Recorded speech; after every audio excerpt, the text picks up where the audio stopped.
ഈ അടിപൊളി റോട്ട് കൂടെ ഞാൻ ഇങ്ങോട്ടേക്കാണെന്നല്ലേ ബിരിയാണി കഴിക്കാനാ.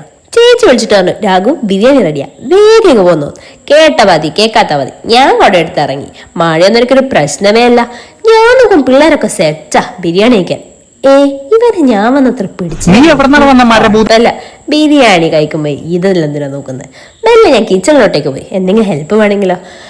ഭാഗ്യത്തിന് ഹെൽപ്പൊന്നും വേണ്ട, കാരണം എല്ലാം കഴിഞ്ഞിട്ടുണ്ടേ. കഴിച്ചാൽ മാത്രം മതി. പിന്നെ ഫൈനൽ പ്രോസസ് മസാല ഇടല്, അണ്ടിപ്പരിപ്പിടല്, പുതിനല്ല ഇടല്, അങ്ങനത്തെ ചെറിയ ചെറിയ പണിയുള്ളൂ. അത് ചുമ്മാ നമ്മൾ കൈകടത്തിയിട്ട് ബിരിയാണി കൊള്ളായാലോ. അതുകൊണ്ട് ഞാൻ വിചാരിച്ചു കുറച്ചു നേരം പിള്ളേരോടി കളിക്കാം. എന്നാ വരച്ചേ?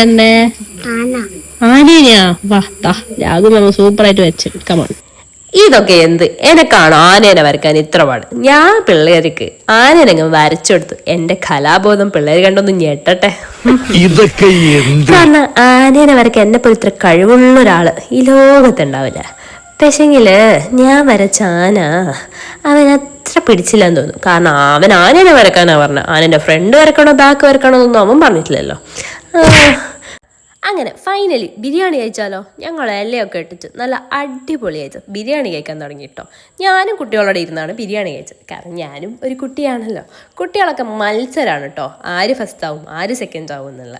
അപ്പം ഞാൻ ബിരിയാണിയൊക്കെ കഴിച്ച് മെല്ലെ വീട്ടിലോട്ടേക്ക് പോയി. അപ്പം അടുത്ത വീഡിയോയിൽ കാണുന്നത് ബൈ ബൈ.